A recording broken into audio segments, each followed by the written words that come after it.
Hello, ഇന്നത്തെ video സ്പെഷ്യലാണേ. അത്യാസന്ന നിലയിലുള്ള ഒരാളെ നമ്മൾ ഇന്ന് ട്രീറ്റ്മെൻറ്റ് ചെയ്ത് സുഖപ്പെടുത്താൻ പോവുകയാണ്. അപ്പോൾ ഇതാണ് ആ ആൾ. മുന്നത്തെ വീഡിയോയിൽ നിങ്ങൾ കണ്ടിട്ടുണ്ടാവും. നല്ല ബുഷിയായിട്ട് സുന്ദരിയായിട്ട് നിന്നിരുന്ന ആളാണ്.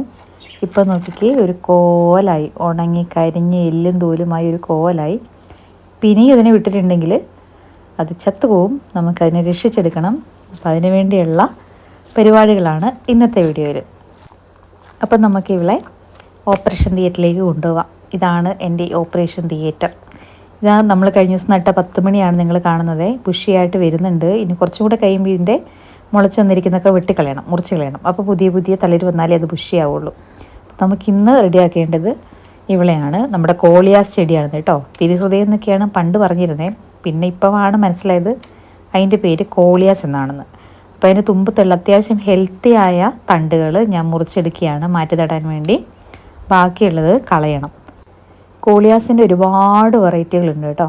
നല്ല ഭംഗിയാണ് ഇതിൻ്റെ ഇലകൾ കാണാൻ. പല ഷേപ്പുണ്ട്, കളേഴ്സ് ഉണ്ട്. പിന്നെ മാത്രമല്ല നല്ല ചട്ടി നിറഞ്ഞുണ്ടാവും. അതുകൊണ്ട് എനിക്ക് ഭയങ്കര ഇഷ്ടമാണ് ചെടി. പക്ഷേ ഇതിൻ്റെ ഒരു പ്രശ്നം എന്ന് പറഞ്ഞാൽ ഇതാണ്, പെട്ടെന്ന് നമ്മളിതിനെ മാറ്റി നടണം. കുറച്ചങ്ങ് വളർന്ന് പന്തലിച്ച് കഴിയുമ്പോഴേക്കും അത് ഡള്ളായി പോവും. പിന്നെ എത്രയും പെട്ടെന്ന് നമ്മൾ അതിനെ മാറ്റി അല്ലെങ്കിൽ മുറിച്ചൊക്കെ ചെയ്തില്ലെങ്കിൽ ഇതേപോലെ ഉണങ്ങി എല്ലും തോലുമായി പോവും. വേറൊരാളുടെ അവിടെ ഉരുണ്ട് മറിഞ്ഞ് നേരെ നിൽക്കാൻ ശക്തിയിലാണ്ട് കിടക്കുന്നു. അയാളെ അടുത്ത ദിവസം നമുക്ക് റെഡിയാക്കേണ്ടതുണ്ട്. ചട്ടിയിലെ മണ്ണൊന്നും ഞാൻ മാറ്റുന്നില്ല. അതിൻ്റെ വേരുകളൊക്കെ പെറുക്കി കളഞ്ഞ് ഒന്ന് ഇളക്കി പിന്നെ കുറച്ച് ചാണകപ്പൊടിയും കൂടി എക്സ്ട്രാ ചേർത്ത് ഒന്ന് മിക്സ് ചെയ്ത് ആക്കുന്നേ ഉള്ളൂ. പിന്നെ മണ്ണ് വേണമെങ്കിൽ നമുക്ക് അതിൻ്റെ ഇടയ്ക്ക് ചെടിയൊക്കെ ഇച്ചിരി വലുതായി കഴിയുമ്പം ഇട്ട് കൊടുക്കാവുന്നതേ ഉള്ളൂ. വേനൽക്കാലത്താണ് കോളിയ ചെടിയുടെ ഇലകൾക്ക് കൂടുതൽ ഭംഗിയുണ്ടാവുക. കാരണം വെയിൽ തട്ടുമ്പോഴാണ് നല്ല കളറ് വെക്കുക. പക്ഷെ അതേപോലെ തന്നെ വെള്ളമില്ലെങ്കിൽ പെട്ടെന്ന് വാടിയും പോകുന്നൊരു സാധനമാണ്. പക്ഷെ ഭയങ്കര ഭംഗിയാണ് താനും. എന്തായാലും മണ്ണൊക്കെ ഞാൻ ഇളക്കി കൊടുത്തിട്ടുണ്ട്. മുറിച്ച് കളഞ്ഞതിൽ നിന്ന് അത്യാവശ്യം ഭംഗിയുള്ള തലപ്പ് നോക്കിയുള്ളത് ഞാൻ കുത്തി വെക്കുകയാണ്. ഇതിങ്ങനെയൊക്കെ നട്ടാൽ മതി കേട്ടോ. എങ്ങനെ നട്ടാലും ഇത് പിടിച്ച് വരും. കുറച്ച് വെള്ളം ചുവട്ടിലൊഴിച്ച് കൊടുക്കണമെന്ന് മാത്രമേ ഉള്ളൂ. പക്ഷേ ശരിക്കും വളമൊന്നും ആവശ്യമില്ല. അല്ലെങ്കിൽ തന്നെ ഇത് മുളച്ച് വരും. അപ്പോൾ അതിൽ കുറച്ച് തണ്ടുകൾ മാത്രമേ ഞാൻ കുത്തി വെക്കുന്നുള്ളൂ. ശരിക്കും ഒരു 2 എണ്ണം കുത്തി വെച്ചാൽ തന്നെ ഇത് നല്ല ബുഷിയായിട്ട് വളർന്നു വരും.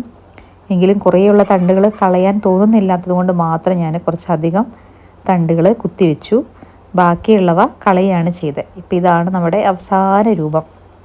കോളിയാസിൻ്റെ ഒരുപാട് വെറൈറ്റികൾ എൻ്റെ അടുത്തുണ്ടായിരുന്നേ. കുറേയൊക്കെ നഷ്ടപ്പെട്ടു പോയി. ഇപ്പോൾ കളക്ട് ചെയ്തുകൊണ്ടിരിക്കുന്നു. ബാക്കി വന്ന ഈ തണ്ടുകൾ ഞാൻ കളയാൻ മനസ്സ് വരില്ല. പക്ഷേ കളയാതെ നമുക്ക് വേറെ വഴിയില്ല. ഇനി കുറച്ച് ദിവസം കഴിയുമ്പോഴേക്കും ഇവർ വേഗം തന്നെ വലുതായി വരുവേ. ഞാൻ അടുത്ത ദിവസം തന്നെ എൻ്റെ അപ്ഡേറ്റുകൾ ചാനലിൽ ഇടുന്നതായിരിക്കും. അപ്പോൾ എൻ്റെ ഇത്തരം വീഡിയോകളൊക്കെ നിങ്ങൾക്ക് ഇഷ്ടപ്പെടുന്നുണ്ടെങ്കിൽ തീർച്ചയായും ലൈക്ക് ചെയ്യാനും നിങ്ങളുടെ അഭിപ്രായങ്ങൾ കമൻറ്റായി രേഖപ്പെടുത്താനും മറക്കരുത്. ഒപ്പം ചാനൽ സബ്സ്ക്രൈബ് ചെയ്ത് സപ്പോർട്ട് ചെയ്യാനും മറക്കരുത്. അപ്പോൾ നട്ടയാളെ ഞാൻ അത്യാവശ്യം തണലിലേക്കാണ് ഇപ്പോൾ വെച്ചേക്കുന്നത്. ഈ ഇരിക്കുന്ന ചെടികളൊക്കെ ഞാൻ ഇതേപോലെ നട്ടിട്ട് തണലിൽ വെച്ചിരിക്കുന്ന ചെടികളാണ് കേട്ടോ. എൻ്റെ കാട്ടുചെമ്പ് കാണാത് നല്ല സുഗന്ധമുള്ള ഒരു പൂവ് ഞാൻ മുന്നത്തെ വീഡിയോയിൽ ഇട്ടിട്ടുണ്ട്. അപ്പോൾ ഇത്രയേ ഉള്ളൂ ഇന്നത്തെ വീഡിയോ. അപ്പോൾ തീർച്ചയായും എൻ്റെ ചാനൽ സബ്സ്ക്രൈബ് ചെയ്ത് സപ്പോർട്ട് ചെയ്യണേ.